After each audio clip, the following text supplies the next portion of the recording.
मोर जी अनुभव अच्छी मान्यवर तो नेता आम नवीन पट्टनायक निष्पत्ति ने सत्वे एनडीए समर्थित प्रार्थी को आम कौन प्रकार हालत समर्थन कर विगत दिन में बाध्य नरेंद्र मोदी कैंडिडेट ओडार झील को देले बाध्य समर्थन करेंगे से प्रकार भावना थिला आम भी बाध्य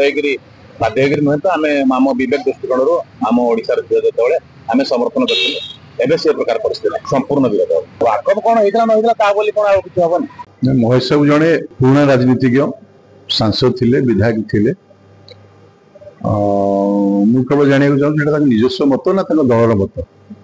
नंबर 2 उपराष्ट्रपति कौन से दलीय आधार नुहति बाछिबार किसी आपत्ति नहीं कार एवं जदि उपराष्ट्रपति एनडीए प्रार्थी को नदेवे ताहले कांग्रेस प्रार्थी को देवे निष्पत्ति कांग्रेस प्रार्थी को आम उपराष्ट्रपति में भोट दबा दलीय निष्पत्ति हो नचेत महेश बाबू कहीं आसिक बाहर कहले आम तो प्रथम अभियोग करूँ कांग्रेस और बीजेडी भाई भाई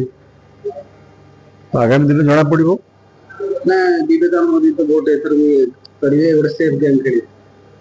विवेकानंद भोट करेंगे ना कहे निजस्व दल निष्पत्ति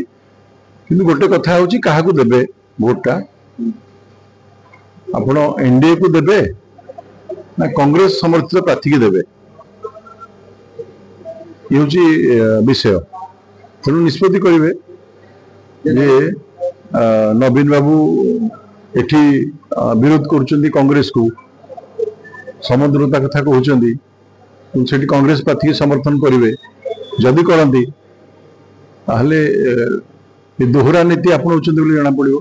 नहीं घनिष्ठता तो आमर थिला 2000 रे आम 2000 घनिष्ठता कटि सारी आम लड़ा लड़ी हो आप देखुं सी विरोधी दल में अच्छा आम सरकारी दल में अच्छु सी बर्तमान भी ये कथा आसला क्या समर्थन कर उपराष्ट्रपति एथुरु जना पड़ो जे से क्या समर्थन कर कांग्रेस प्रार्थी करना करना बीजेडी जो परिस्थिति अच्छी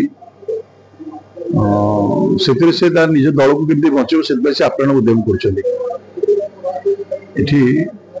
अन्य प्रसंग अपेक्षा निज दल भीतर अंतकंदल दल को केमती बचेबे से कम कर तेणु महेश उक्तिटा निजस्व ना दलर यहाँ प्रथम प्रकाश कर आवश्यकता रही ओडिशा जनसाधारण जानते बीजेडी कौन चाहूँगी स्पष्टता ना कौन सी कम स्पष्टता ना ओडिशा जनसाधारण जानते तेणु मु अधिक कहवा ठीक हेनी।